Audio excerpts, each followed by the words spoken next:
everyone, I am Mecha Random 42, your favorite YouTube harpy.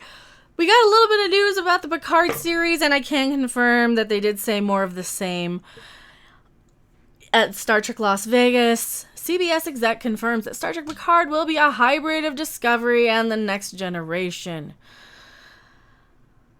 Yeah. And I have a feeling they're going to load it with identity politics because they made a point to tell us how gay the actor playing Hugh of Borg was. Like, I cared. I don't care. I was excited for about a second until you kept hearing the actor who plays Hugh is like, oh yes, and then this and then. Don't care. Just tell me how excited you are to be back at the role. Tell me what we might get. Tell me what kind of stories we're getting, right? Oh no. That was their focus for most of this panel. But, and good news is that Jerry Ryan is going to be back. And I think because of that connection, her manager, I guess, is married to the actor who plays Hugh. So I think there's like some sort of, I don't know. I would... At least they're hiring within the existing characters and bringing people back for their little representation. Wokemon, you gotta represent them all. I'm working on it. I need to get some more sound bites for gay representation or whatever.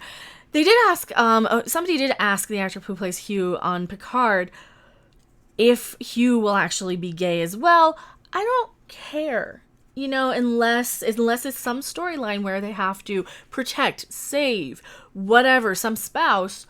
That's the only way it really matters. But if your sexuality is the only thing that's important about you, then grow a personality, right? You need to do better as a person. Seriously. So CBS confirms Picard will be a hybrid of Discovery and the Next Generation. Next Generation is amazing.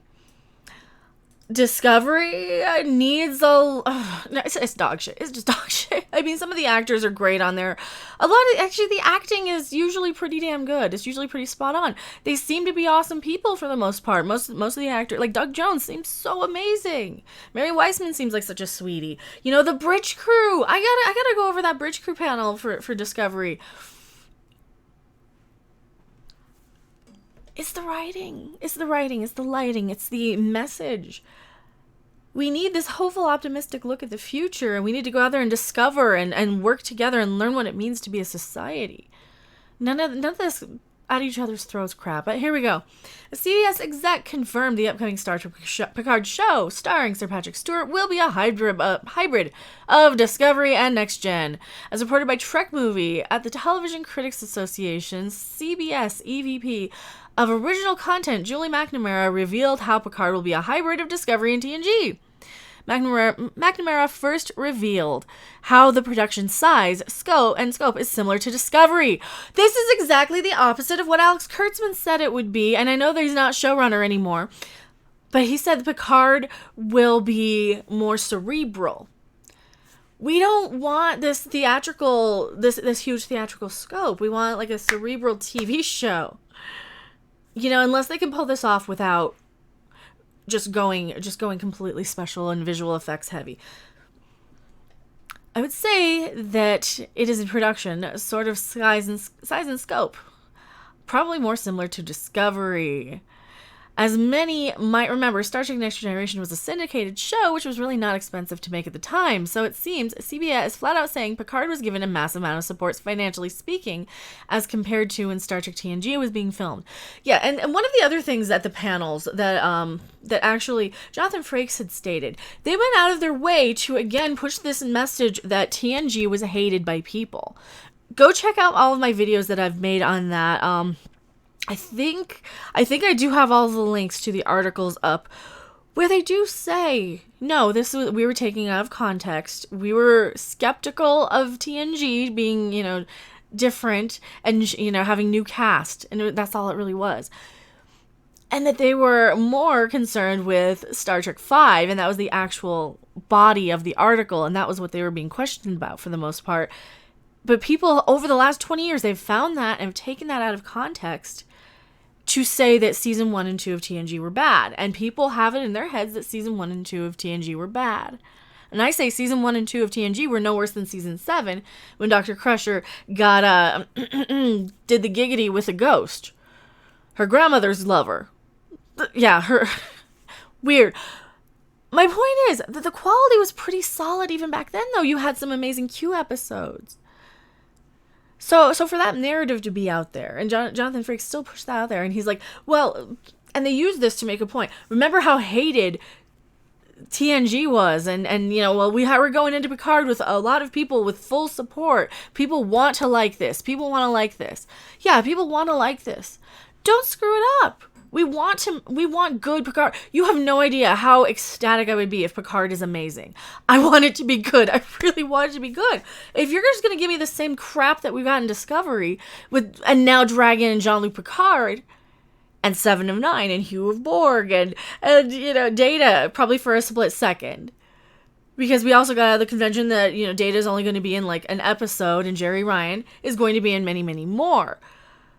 She, Jonathan Frakes shot her first 2 episodes. So that's one of the things. So she's going to be in more than 2 episodes. Probably have I don't know if that's a whole video. That's not a whole video. Yeah, so Jerry Ryan, more than 2 episodes, according to her. McNamara then noted the show will leverage storytelling similar to TNG. All right, so that's better. In terms of the characters and nature of the storytelling, Picard is probably more like Next Generation. But of course, we're a number of years later, so there are some shifts in the storytelling style, but I think it's a really nice hybrid of the two. Does action and cerebral really work very well? I don't know if they're going to, because it seems like this kind of further confirms some of my theories and rumors and things I've heard that they had their story.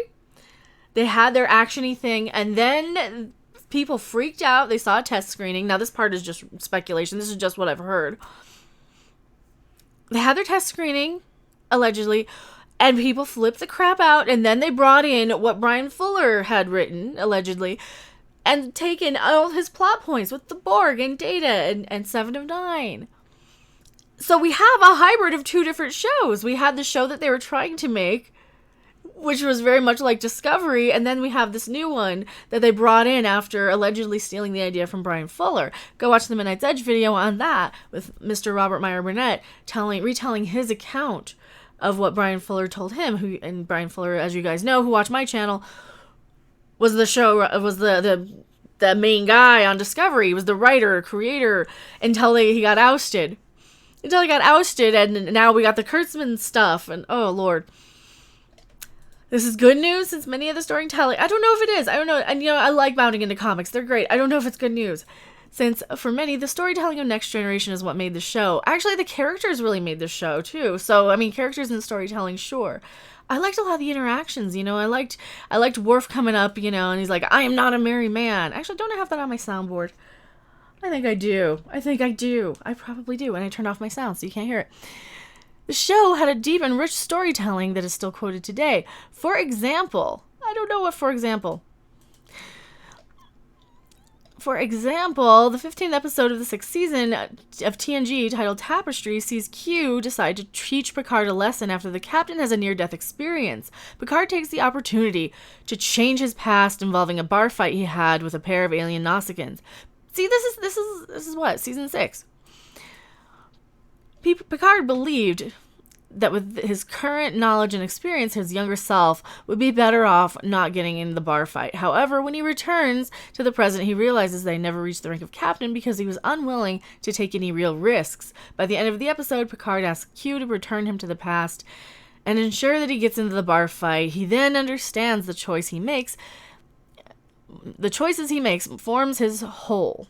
Exactly. That's a really great life lesson, too. You can't really go back and change your past because you're not going to be the person you are now. The Orville did this really amazingly as well with, God, what was the episode? It was the episode where Gordon falls in love with the girl from the phone after recreating her in a simulator.